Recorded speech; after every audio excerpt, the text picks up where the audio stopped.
Hi friends, welcome to bank Nifty boss YouTube ఛానల్కి. ఈరోజు జనవరి 10వ తారీఖు శనివారం. ఈరోజు ఈ వీడియోలో మనం ట్రంప్ వెనిజులాపై దాడి చేసిన విషయం మీకు తెలుసు కదా. కాకపోతే దీంట్లో అంతా మనకి మంచి జరగబోతుంది, అంతా మన మంచిగా అనే సామెత మనకు తెలుసు, కానీ ప్రెసిడెంట్ ట్రంప్ గారికి తెలియదు కదా. సో ఆ విధంగా మనకి మంచి జరగబోతుంది. అదేమిటి తెలుసుకునే ప్రయత్నం చేద్దాం. అలాగే ఈ మధ్య బంగారానికి వెండికి ఒక పరుగు పందెం అయితే నడుస్తుందన్నమాట.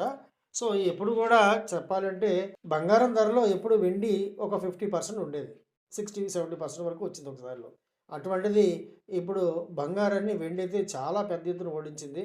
సో భవిష్యత్తులో అంటే ఈ 2026లో వెండి గెలుస్తుందా, మళ్ళీ బంగారం ఏమైనా మళ్ళీ లైన్లోకి వస్తుందా, ఓడిన ఈ బంగారం గెలిచే ఛాన్స్ ఎంతవరకు ఉంది, ఇది కూడా తెలుసుకునే ప్రయత్నం చేద్దాం.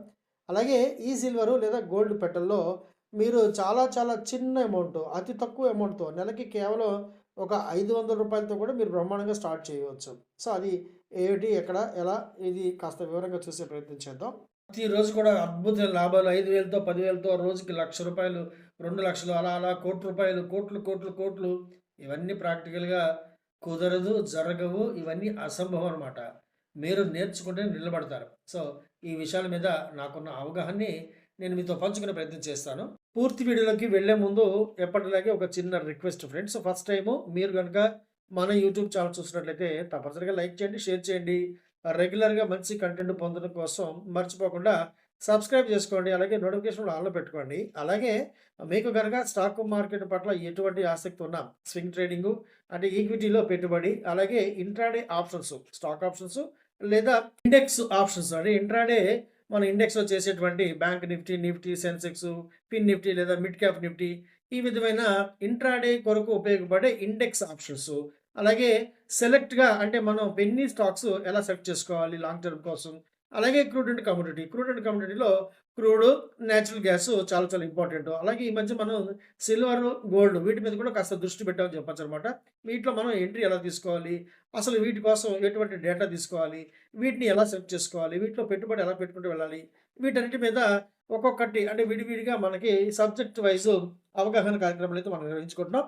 వీటి పట్ల మీకు ఆసక్తి ఉంటే అంటే ట్రైనింగ్ కావచ్చు లేదా మెంటర్షిప్ కోసం మీరు ఖచ్చితంగా మన వాట్సాప్ నెంబర్కి చాటింగ్ చేసి పూర్తి వివరాలు అయితే పొందవచ్చు. ఇక పూర్తి వీడియోలోకి వెళదాం. ప్రెసిడెంట్ ట్రంప్ గారి వార్తలతోని మనం ఈ వీడియో స్టార్ట్ చేద్దాం. ఎందుకంటే ఆయన ఈ మధ్య ఒక భయంకరమైన ఆర్డర్ అయితే ఇచ్చారన్నమాట యుఎస్ గవర్నమెంట్కి. ఎందుకంటే దాదాపు $200 బిలియన్ల మోర్టగేజ్ బాండ్స్ కొనమని చెప్పారు. మోర్టగేజ్ బాండ్స్ అంటే అక్కడ ప్రభుత్వానికి అప్పులు పెట్టే బాండ్స్ అనమాట. సో ఈ మోర్టగేజ్ బాండ్స్ కొనడం ద్వారా ఏమవుతుందంటే అక్కడ అమెరికాలో నిర్మాణ రంగం వేగం పుంజుకుంటుందని ఆయన అభిప్రాయం. హౌసింగ్ రేట్స్, గృహ నిర్మాణ లోన్లు యొక్క రేట్లు తగ్గడం ద్వారా, ఇంట్రెస్ట్ రేట్లు తగ్గడం ద్వారా అక్కడ ఈ సెగ్మెంట్, హౌసింగ్ సెగ్మెంటు చాలా వేగవంతంగా వెళుతుందని చెప్పి, అక్కడ నిర్మాణపు రంగం ద్వారా వచ్చే రాబడి ద్వారా ప్రభుత్వానికి మళ్ళీ అధిక ఆదాయం వస్తుంది నేను ప్లాను. మరి ఇది ఎంతవరకు సక్సెస్ అవుతుందో అది పూర్తయిన తర్వాత తెలుస్తుంది మనకి. ప్రతి ప్రభుత్వం కూడా దాదాపు తన దేశాల్లో వాళ్ళ దేశాల్లో ఆర్థిక ప్రగతి కుంటుపడినప్పుడు, మందగించినప్పుడు ఆర్థిక అభివృద్ధిని సాధించడం కోసం, ఇన్ఫ్లేషన్ తగ్గించడం కోసం, ఆ జనరేషన్ ఆఫ్ ఎంప్లాయ్మెంట్ దీనికోసం కూడా ఏం చేస్తారంటే పెద్ద పెద్ద ప్రాజెక్ట్స్ స్థాపించారు. రియల్గా అంటే వర్చువల్గా రియాలిటీగా ఉండే ప్రాజెక్ట్స్ స్థాపిస్తారు. అంటే ఒక వందే భారత్ ప్రాజెక్టు స్థాపించడమా, లేకపోతే ఒక మెట్రో కారిడార్ నిర్మించడమా, లేకపోతే 2 ప్రధానమైన నగరాల మధ్య చాలా పెద్ద ఎత్తున రోడ్ల విస్తరణ కార్యక్రమం స్థాపించడమా, లేకపోతే పెద్ద ఎత్తున పరిశ్రమలు స్థాపించడమా, వీటి కోసం అన్ని ప్రభుత్వాలు ఈ రకమైన ప్రయత్నాలు చేస్తాయి. కానీ డైరెక్ట్గా మార్టిగేజ్ బాండ్స్ గుంపగొత్తగా కొనడం వల్ల మార్టిగేజ్ రేట్స్ పడిపోతాయి, దాని ద్వారా గృహ నిర్మాణం పెరుగుతుంది, లాభాలు వస్తాయి అనుకోవటం మరి ఎంతవరకు కరెక్టో తెలియదు. ఇది లాంగ్ రన్లో ఎంతవరకు నిలబడుతుందో మనం చూడాలి. అయినా ఆర్థిక వ్యవస్థ, అమెరికా ఆర్థిక వ్యవస్థ అనేది ప్రపంచంలోనే అత్యంత అప్పులున్న దేశం. అది దాదాపు $14 ట్రిలియన్ల అప్పు అయితే ఉందన్నమాట. అంటే ఎలాన్ మస్క్ ఉన్న ఆస్తి కంటే కూడా దాదాపు 5 రెట్లు. సో ఎంత పెద్ద ఎత్తున అప్పులు ఉన్న దేశం మరింత పెద్ద ఎత్తున అప్పులు చేయక తప్పదు. ఎందుకంటే వచ్చే ఆదాయం సరిపోదు, అక్కడ వచ్చే రెవెన్యూ ఆ దేశపు యొక్క అప్పు తాలూకు యొక్క వడ్డీలు కట్టడం కూడా సరిపోవట్లేదు. ఇదైతే ప్రపంచవ్యాప్తంగా అందరికీ తెలిసిన విషయమే. సరే ఈ సమస్యని ఎలా పరిష్కరించుకుంటారో అది వాళ్ళ సమస్య, మనది కాదు కదా. ప్రెసిడెంట్ ట్రంప్ గారు టారిఫ్లతో విరుచుకుపడుతున్నాడు కదా అన్ని దేశాల మీద. మన దేశం మీద కూడా 500% టారిఫ్‌లు విధిస్తామని చెప్పారు. ఇది కరెక్ట్‌గా 1 ఇయర్ బ్యాక్ కూడా చెప్పారు. అలాగే 3 నెలల క్రితం కూడా చెప్పారనుకోండి. మనకి ఇది అలవాటైపోయింది. ఈ టారిఫ్‌లు బెదిరింపు అనేది మన దేశానికి అలవాటైపోయింది. కాకపోతే ఈ టారిఫ్‌ల మీద అమెరికన్ సుప్రీం కోర్ట్ మాత్రం ఒక నిర్ణయం అయితే వెలువరించబోతుంది. నిన్నటి శుక్రవారం మాత్రం ఎటువంటి నిర్ణయం అయితే వెలువరించలేదు. దీని మీద దాదాపు ఇంకొక 2 వారాల పాటు వాదనలు కొనసాగే అవకాశం అయితే కనిపిస్తుంది. అప్పటి వరకు ఈలోపు మార్కెట్లు సర్దుకుంటాయా? పైకెళ్తాయా? కిందకెళ్తాయా? అనేది ఆ పైవాడికే, ఆ పెరుమాళ్ళకే తెలుసు. ప్రెసిడెంట్ ట్రంప్ గారు మన దేశం మీద కాస్త జాలి తెలిచారన్నమాట. ఈ మధ్య ఆయన అఫీషియల్‌గా ఆక్రమించిన వెనిజులా యొక్క ఆయిల్ మనం కొనొచ్చని చెప్పి ఆయన మనకి దయచేశారన్నమాట. అంటే కొంచెం క్షమాభిక్ష పెట్టారన్నమాట. వెనిజులా ఆయిల్ అయితే మనం కొనొచ్చు. రష్యన్ ఆయిల్ మాత్రం కొనకూడదు. ఎందుకంటే రష్యా దగ్గర నుంచి మన ఆయిల్ కొంటే మన దగ్గర నుంచి తీసుకెళ్ళిన డబ్బులతో రష్యా మరింతగా ఆయుధాలు కొని యుక్రెయిన్ మీద యుద్ధం చేస్తుంది కదా! అందువల్ల మనం రష్యన్ ఆయిల్ కొనటానికైతే ససేమిరా అంటున్నారు ఆయన. వెనిజులా ఆయిల్ మాత్రం మనం కొనొచ్చనమాట. ఎందుకంటే వెనిజులా ఆయిల్‌ని ధర నిర్ణయించేది ఆయనే కాబట్టి. పెద్ద కామెడీ ఏంటి చెప్పమంటారా? ప్రపంచంలో క్రూడ్ ఆయిల్ చమురు ఉత్పత్తి దేశాలన్నీ కూడా ముఖ్యంగా మనకి మిడిల్ ఈస్ట్‌లో ఉంటాయి. ఈ ముస్లిం నేషన్స్ ఏదైతే ఉన్నాయో యునైటెడ్ అరబ్ ఎమిరేట్స్ అని చెప్పి, సౌదీ అరేబియా, ఖతార్, ఒమాన్ ఈ దేశాలు చమురు ఉత్పత్తి చేస్తాయి. అలాగే లాటిన్ అమెరికాలో అతిపెద్ద చమురు ఉన్న దేశం మన వెనిజులా. సో, వీటి చమురు ఉత్పత్తి చేసేది ఆ దేశాలు. చమురు యొక్క ధరని నిర్ణయించేది మాత్రం అమెరికా. ఇది పెద్ద జోక్ గదా! ఇది మన దేశంలో కూడా శ్రమ దోపిడీ జరుగుతూనే ఉంటుంది ఫ్రెండ్స్. కష్టపడి, ఆరుగాలం కష్టపడి, చెమటోడ్చి పండించిన రైతుకి తన ధర తను నిర్ణయించుకోలేడు. మధ్యలో దళారీలు నిర్మిస్తారు. దళారీలు ఆ రేట్‌ని నిర్ధారిస్తారన్నమాట. అంటే వాళ్ళు నిర్ణయిస్తారు. దళారులు మధ్యలో లాభపడేది ఎవరు? దళారి. కిలో టమాటా రైతు దగ్గర ఇప్పుడు ఈ రోజుల్లో కూడా రూ. 5 మించి పెరగదు. మనం ఎంత కొంటున్నాం? రూ. 50కి, రూ. 60కి, రూ. 100 కూడా అమ్మే సిటీస్ ఉన్నాయి. బెంగుళూరు లాంటి నగరంలో కిలో రూ. 100 కూడా హాట్ కేక్‌లు అమ్ముడుపోతూనే ఉంటాయి. సో, రైతుకి దక్కేదెంత? రైతుకి ఎప్పుడు అన్యాయం జరుగుతూనే ఉంటుంది. ఈ క్రూడ్ ఉత్పత్తి కూడా అంతే. క్రూడ్ ఉత్పత్తి దేశాలకు కూడా జరిగేది అన్యాయమే. లాభపడేది ఎవరో ఇప్పుడు మీకు అర్థమైంది కదా! మన స్టాక్ మార్కెట్‌లో మాత్రం నిజం చెప్పాలంటే త్రిశంకు స్వర్గంలో ఉన్నట్టు లెక్క. ఎందుకంటే పైన అమెరికన్ ప్రెసిడెంట్ గారు రెసిస్టెన్సీ దగ్గర కూర్చున్నారనమాట. ఎప్పుడు మార్కెట్ పైకెళ్తే అక్కడ ఒక బాంబ్ వేస్తున్నాడు. మార్కెట్లు కిందకి గిరావట్ అయిపోతున్నాయి. దిమ్మ తిరిగి కింద పడుతున్నాయి. రష్యా నుంచి, చైనా నుంచి వచ్చిన సపోర్ట్ ద్వారా మళ్ళీ మన మార్కెట్‌లో నిలబడుతున్నాయి. రష్యా, చైనా ఏమో సపోర్ట్ లెవెల్‌లో ఉన్నాయన్నమాట. సో, బాగుంది కదా! ఇది కామెడీ. ఇజ్రాయెల్‌తో మైత్రి బంధం మాత్రం కొనసాగుతూనే ఉంటుంది. ఎందుకంటే ఈ మధ్య మన దేశం ఇజ్రాయెల్‌తో ఒక ఒప్పందం అయితే చేసుకుంది. దాదాపు 78,217 కోట్ల రూపాయల విలువైనటువంటి ఐస్ బ్రేకర్ సిస్టమ్స్ వీటిని బలోపేతం చేసే long range precision systems and missiles యొక్క ప్రాజెక్ట్‌లో ఇజ్రాయెల్‌తో మనం ఒప్పందం చేసుకున్నామన్నమాట. అది త్వరలో వస్తాయి. ఎందుకంటే ఇవి మంచు కొండలు ఉన్న ప్రాంతాల్లో మోహరింపు చేస్తారు. తద్వారా మనం చైనాతో ప్రెజెంట్ మనం ఫ్రెండ్‌షిప్ చేస్తున్నా కూడా చైనా నుంచి అప్పటికి కూడా ఒక ఒత్తిడి ఉంటుంది. ఒక వాతావరణం ఉంటుంది. కాబట్టి చైనాకి ఏకధాటిగా మన పాకిస్తాన్‌కి కూడా గురి పెట్టగలిగే అవకాశం ఉన్న ఈ మిసైల్స్ అనమాట. ఇది ఒక అద్భుతమైన డీల్ అని చెప్పొచ్చు. ఈ ఒప్పందం ద్వారా మన దేశంలో ఉన్న అనేక రకాలైన చిన్న మధ్యస్థ డిఫెన్స్ స్టాక్స్‌కి మాత్రం మంచి గిరాకీ వస్తుంది. ఎందుకంటే వాటి తాలూకు యొక్క మెయింటెనెన్సు, ట్రైనింగు, స్టోరేజ్, కేపబిలిటీసు అలాగే లాజిస్టిక్ వీటన్నిటికి కూడా మన దేశంలో ఉన్న చిన్న చిన్న కంపెనీకి అనేకమైన కాంట్రాక్ట్‌లు వచ్చే అవకాశం అయితే ఉంటుంది. కేవలం ఈ ఒప్పందం ఇజ్రాయెల్ దగ్గర నుంచి కొనటం మాత్రమే కాదు కదా! ఆ తర్వాత వాటి తాలూకు యొక్క ట్రైనింగు, మూవ్‌మెంటు, వాటి తాలూకు యొక్క వాడకం ఇవన్నీ కూడా మన కంపెనీలో నిర్వహించాల్సి వస్తుంది. కాబట్టి ఇదొక మంచి వార్త అని చెప్పొచ్చు. ప్రెసిడెంట్ ట్రంప్ గారు చాలా మంచివాడు ఫ్రెండ్స్. మన దేశానికి నిజమైన మిత్రుడు. ఆయన ఏదో చేయాలనుకుంటాడు. అది మన దేశానికి చాలా అద్భుతమైన వార్త అవుతుందనమాట. సో, ఆయన వెనిజులా మీద దాడి అనేది ప్రపంచానికి ముఖ్యంగా చెప్పాలంటే రాజకీయంగా అనేకమైన ప్రకంపనలు వచ్చినాయి కానీ, అది మనకి చాలా చాలా మంచి వార్త. ఎందుకంటే ఇప్పుడు మనం వెనిజులా నుంచి డైరెక్ట్‌గా క్రూడ్ అయితే కొనొచ్చు. అది కూడా మార్కెట్ ధరకే కొనొచ్చు. సో, మార్కెట్‌లో క్రూడ్ సప్లైలో ఎటువంటి ఇబ్బందికరమైన పరిస్థితి ఉండదు కాబట్టి, అది మన దేశానికి మంచి వార్తే. పైగా ఇప్పుడు కొంత మనం డిస్కౌంట్ కూడా అడుగుతాం కదా! ఎందుకంటే పెద్ద ఎత్తున చమురున్నప్పుడు అమ్మేవాడి దగ్గర సరుకు ఎక్కువ ఉందనుకోండి, ఆటోమేటిక్‌గా కొంచెం రిబేట్ ఇస్తాడు కదా! ఇది అన్ని విధాలా మనకే మంచిది. అంతా మన మంచికే అని అందుకే అన్నాను. బంగారం బంగారమే కదా ఫ్రెండ్స్. మన భారతదేశంలో బంగారానికి ఉన్నంత డిమాండ్, దానికిచ్చే గౌరవం అది వేరే లెవెల్. నెక్స్ట్ లెవెల్ అనమాట.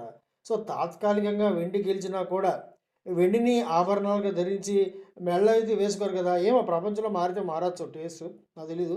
కానీ ప్రస్తుతానికైతే బంగారం బంగారమే. బంగారంకున్న ఉన్న డిమాండ్ ఎప్పటికీ పోదు. కాకపోతే తాత్కాలికంగా వెండి అయితే గెలిచింది ఈ పరుగు పందెంలో. వెండి దాదాపు ఇప్పుడు చెప్పాలంటే ఒక రూ. 1,00,000 తేడా వచ్చేసింది రెండింటి మధ్యలో కూడా. సో ఇప్పటికిప్పుడు ఈ వెండి కొనేసేయండి కిలోల కొద్దీ లేదా బంగారం కొనేయండి కిలోల కొద్దీ అని చెప్పడం నా ఉద్దేశం కాదు. చిన్న చిన్న ఇన్వెస్టర్స్ ఎవరైతే ఉన్నారో వాళ్ళందరూ కూడా కనీసం మొత్తం వెండి ఒక రూ. 250తో అలాగే బంగారం ఒక రూ. 150తో బ్రహ్మాండంగా కొనుక్కుంటూ వెళ్ళొచ్చు. చిన్న చిన్న యూనిట్స్. ఈ సిల్వర్ అని ఉంటుంది. అలాగే గోల్డ్ పెట్టాల్సి ఉంటుంది. వీటిలో చిన్న చిన్న మొత్తంతో పొదుపు అయితే చేసుకుంటూ పోవచ్చు. వారానికి అంటే నెలకు మొత్తం మీద ఒక 5,000, 3,000, 2,000 ఎంతో కొంత పెట్టుకుంటూ వెళ్ళాలి. లాంగ్ రన్‌లో వెళ్ళాలి. అంతేగాని ఈ చిన్న మొత్తాల పొదుపు ద్వారా అంటే నెలకొక మీరు రూ. 1000 పొదుపు చేస్తే కోటీశ్వరులు అయిపోతారు నేను చెప్పట్లేదు. పొరపాటున కూడా జరగదు. అటువంటి భ్రమలు పెట్టుకో. ఇంట్లో కూర్చొని కోట్లు కోట్లు కొల్లగొట్టవచ్చు స్టాక్ మార్కెట్‌లోనే ఒక పెద్దాయన అంటే నాకంటే పెద్దవాడు కాదు వయసులో. ఆయన వీడియో పెట్టాడు. నాకైతే నవ్వొచ్చింది. కోట్లు కోట్లు కోట్లు రావు ఫ్రెండ్స్ స్టాక్ మార్కెట్‌లో. మీరు నిలబడాలి, నేర్చుకోవాలి. అనేకమైన దెబ్బలు తగులుతాయి. మొత్తం, మొత్తం, మొత్తం చాలా వరకు కూడా జ్ఞానోదయం కలుగుతుంది. ఆ తర్వాత మాత్రమే మీరు గెలుస్తారు. బంగారాన్ని ఎలా హింస పెట్టిన తర్వాత బంగారానికి వన్నొస్తుందో, ఒక ఆభరణం అవుతుందో, అంత కష్టాలు పడాలి స్టాక్ మార్కెట్‌లో. నేర్చుకోవడానికి సిద్ధపడితేనే స్టాక్ మార్కెట్. అంతేగాని ఇంట్లో కూర్చొని కోట్లు సంపాదించమంటే దానికి దాదాపు ఒక 20,000 మంది చూశారు. నాకు నవ్వొచ్చింది. ఎందుకంటే ప్రాక్టికల్‌గా జరగని దానికే ప్రజలు అట్రాక్ట్ అవుతారు. నిజమా కాదా? ఆప్షన్స్ ట్రేడింగ్ చేసేస్తాము. నేను ఇంట్రాడే చేయాలనుకుంటున్నాను అని చాలామంది చెప్తుంటారు నాతో. ఇది ప్రాక్టికల్‌గా జరగదు. మీకు కొంచెం ఎక్స్‌పీరియన్స్ ఉండాలి, నాలెడ్జ్ ఉండాలి, ధైర్యం ఉండాలి, రిస్క్ మేనేజ్‌మెంట్ తెలియాలి. అలాగే అనేకమైన టెక్నికల్స్ నేర్చుకోవాలి. ముందు అది నేర్చుకోకుండా మీరు ఇచ్చేయండి కొంటాం, మేము చేసేస్తాం అంటే ప్రాక్టికల్‌గా అది జరగనే జరగదు. నా వద్ద అసలు జరగదు. మీరు ఖచ్చితంగా ట్రైనింగ్ తీసుకోవాల్సిందే. మొహమాటమే లేదు. తీసుకునే ఉద్దేశం ఉంటేనే కాంటాక్ట్ చేయండి. లేకపోతే లేదు కదా! అలాగే స్టాక్ మార్కెట్‌లో మీరు చేయదలుచుకున్న ప్రతి సెగ్మెంట్ కూడా ఈవెన్ స్టాక్స్ కూడా మీరు చక్కగా నేర్చుకోవాల్సిందే. Entry, exit, stop loss, target. ఈ 4 మీదే మీరు కాన్సంట్రేషన్ చేయాలి. పర్ఫెక్ట్ ఎంట్రీ ఉన్నప్పుడు స్టాప్ లాస్ గురించి భయపడాల్సిన అవసరం లేదు. రాంగ్ ఎంట్రీ పొరపాటు తీసుకున్నప్పుడు మీకు మీ స్టాప్ లాస్ తెలియాలి. అలాగే ఏదైతే ట్రేడ్ తీసుకుంటారో దానికి తగ్గట్టుగా మీ టార్గెట్ లేదా మీ ఎగ్జిట్ 2 కూడా సెలెక్ట్ చేసుకోవాలి. ముందే నిర్ణయించుకోవాలి. అంతేగాని ఇవేమి చేయి వస్తామంటే చాలా చాలా దెబ్బలు తింటారు. ఎందుకంటే ఈ ఎంతో అనుభవం నేనే చాలాసార్లు కన్ఫ్యూజ్ పడుతున్నాను. ఎక్కువగా కన్ఫ్యూజ్ పడుతూనే ఉంటాను. మార్కెట్ ఈ మధ్య అసలు ఒక సిస్టమాటిక్ వేలో వెళ్ళట్లేదు. ఎందుకంటే ప్రెసిడెంట్ ట్రంప్ గారు ఎటువంటి నిర్ణయాలు వెలువరిస్తారో ఆయనకే తెలీదు. ఎప్పుడు ఏ క్షణం ఏం మాట్లాడతారో ఆయనకే తెలీదు. అటువంటప్పుడు మనం టెక్నికల్స్ అదని ఇదని చెప్పడం కూడా భావ్యం కాదు. సో మార్కెట్ రాబోయే ఇంకొక 2, 3 సంవత్సరాలు కూడా ఈ ట్రంప్ గారి నిర్ణయాల వల్లే ఎక్కువగా ప్రభావితం అయితే అవకాశం అయితే ఎక్కువ ఉంది. అందులో ఎటువంటి డౌట్ లేదు. కాస్త ఇందులో స్టాక్స్ మాత్రం మనం సేఫ్ అని చెప్పుకోవచ్చు. చాలా వరకు కూడా ఫండమెంటల్‌గా ఉన్న స్టాక్స్‌ని చాలా చాలా జాగ్రత్తగా పరిశీలించుకొని చక్కటి ఎంట్రీ పాయింట్ వచ్చినప్పుడు తీసుకునే ప్రయత్నం చేయాలి. ఏదైనా ట్రైనింగ్ ఈజ్ కంపల్సరీ. ట్రైనింగ్ తీసుకునే ఉద్దేశం ఉంటేనే నన్ను సంప్రదించండి. వాట్సాప్ నెంబర్ ఉంది. చక్కగా సంప్రదించండి. మంచి ట్రైనింగ్ పొందండి. మీకు మీరుగా నిర్ణయాలు తీసుకొని, మీకు మీరుగా ట్రేడింగ్ చేసుకునే ఒక అవకాశాన్ని మీ జీవితంలో కల్పించుకోండి. నేర్చుకుంటే పోయేదేం లేదు ఫ్రెండ్స్. నేర్చుకోవడానికి సిద్ధపడితేనే జీవితంలో డెవలప్ అవుతారు. ఇదైతే గుర్తుపెట్టుకోండి. వీడియో చూసినందుకు థ్యాంక్ యూ వెరీ మచ్. రేపటి రోజున ఇంకొక వీడియోతో మళ్ళీ కలుద్దాం. వీడియో చూసినందుకు once again thank you very much. Friends నేను సెబీ రిజిస్టర్డ్ కాదు. నాకున్న బ్యాంకింగ్ ఎక్స్పీరియన్స్ ఎగ్జాక్ట్‌గా 25 years in a public sector bank as a senior manager. అలాగే నాకున్న స్టాక్ మార్కెట్‌లో ఎక్స్పీరియన్స్ మోర్ దెన్ 35 ఇయర్స్ ఇప్పుడు. ఈ ఎక్స్పీరియన్స్‌లో నేను చూసిన, నేను పడిన అనేకమైన కష్టాల నుండి, నష్టాల నుండి నాకు నేనుగా నేర్చుకున్న అనేకమైన గుణపాఠాలతో, నేను స్వంతంగా డెవలప్ చేసుకున్న అనేకమైన టెక్నిక్స్‌తో నేను మీకు ఎడ్యుకేషన్ మరియు లెర్నింగ్ పర్పస్‌లో నేర్పించే ప్రయత్నం మాత్రమే చేస్తున్నాను. నా అనుభవాన్ని నేను మీతో పంచుకునే ప్రయత్నం మాత్రమే చేస్తున్నాను. అంతే తప్ప నేను మీకు కొత్త కొత్త సాఫ్ట్‌వేర్‌లు అమ్మటం, పుస్తకాలు అమ్మటం ఇవేమీ జరగవు. అలాగే స్టాక్ మార్కెట్‌లో మీరు చేసే ప్రతి ట్రేడింగ్ కూడా, మీరు పెట్టే ప్రతి రూపాయికి కూడా ఎంతో కొంత నష్ట భయం అయితే ఉంటుంది. ఇది మీరు ఖచ్చితంగా గమనించండి. దీన్ని జయించాలంటే మీకు టెక్నికల్ నాలెడ్జ్ ఖచ్చితంగా కావాల్సిందే.